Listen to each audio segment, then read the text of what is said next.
So that was kind of a list of the easy things that we went after first in this enterprise.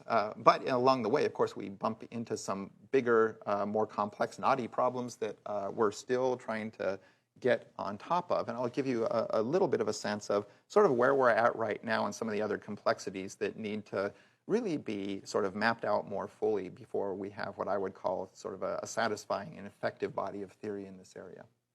So one of the not so simple questions has to do with feedback. So far I've been talking about the social world regulating the genome, but what the genome does often is encodes elements of this social signal transduction machinery. Some of the genes expressed from our genome control our peripheral neurobiology, for example. So here's an example. If you take some adult rhesus macaques and you randomize them to spend 2 weeks in unstable social conditions where basically they're hanging out in their macaque apartment all day long, and then for 2 hours they go out and spend time with other macaques. And every day during that socialization session, they either see the same set of macaques, in which case they work out the social dominance hierarchy and they become fast friends and everything is good, or they see different macaques every single day, which is subtly unnerving. It's like living in the big city and being surrounded by others who are, like they're not aliens, but you don't know them, you don't feel quite that secure.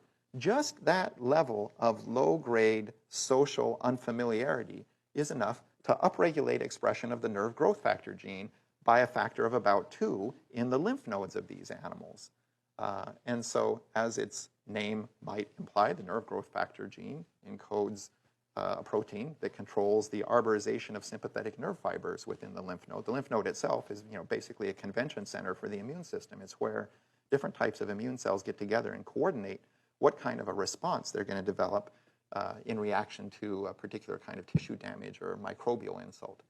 So if you industriously go through a lymph node from one of these monkeys that has been under unstable social conditions, you find that on average they have about twice as many sympathetic nerve fibers in their lymph nodes. So you've essentially built a bigger pipeline from the brain to the immune system. And what that means is that any dynamic that the sympathetic nervous system carries out is going to be carried out with more intensity in an animal that's been conditioned by these, if you will, sort of mildly threatening social circumstances. So one example of this is, remember I talked earlier about that inhibition of type 1 interferons. If you look at the amount of type 1 interferon in the lymph nodes of these animals, in this case we're looking at interferon beta, sort of the master regulator of antiviral responses, that's down by something on the order of 70 to 80% in the lymph nodes of these animals. And the reason that's significant is that this is all done in the context of a study where John Capitano and his group is going to ask how social conditions influence the intensity of simian immunodeficiency virus infection, how efficiently the monkey analog of HIV can replicate in these animals randomized to these different social conditions. So unsurprisingly, these animals get sick and die faster than the ones that haven't been exposed to this kind of mild social uncertainty, stress. Barely even merits the word in my book, but nonetheless, clearly at the biological level, these stress response systems are acting differently in ways that end up having significant consequences for the animal's antiviral response.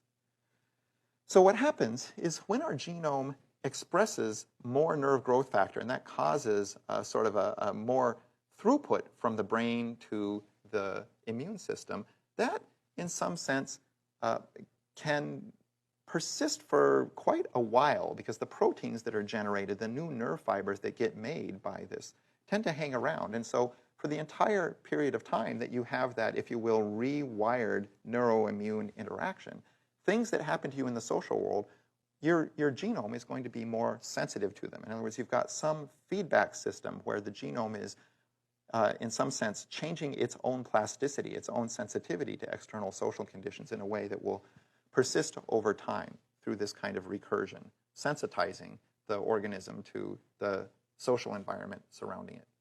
And this, of course, can happen at every level of the system because gene products, the proteins they make, compose, most of the functional aspects of our brain, the peripheral nervous system, the receptors and transcription factors and signal transduction molecules. All of the machinery we need to move information from the social world to the genome is itself subject to being sort of feedback controlled by this system.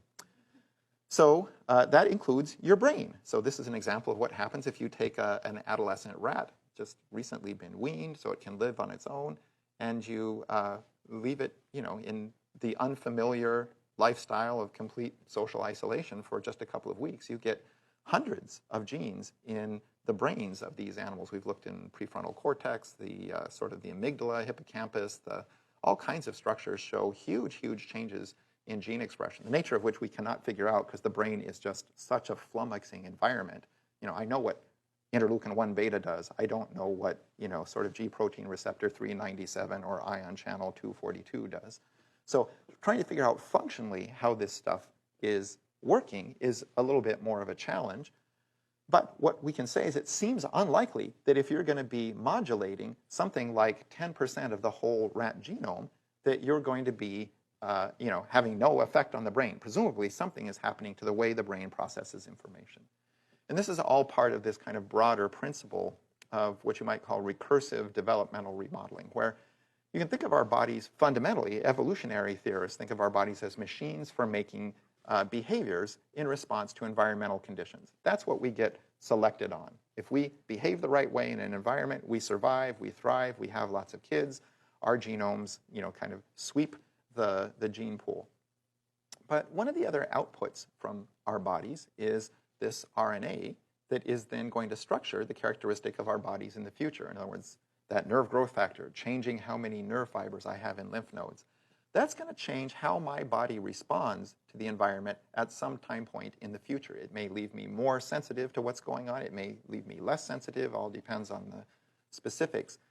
But the broader point that experience at one point in time conditions our body so that we respond to environmental circumstances at a second point in time, perhaps differently than we would have if we had had a different personal history, a different historical transcriptional response to circumstances earlier in life.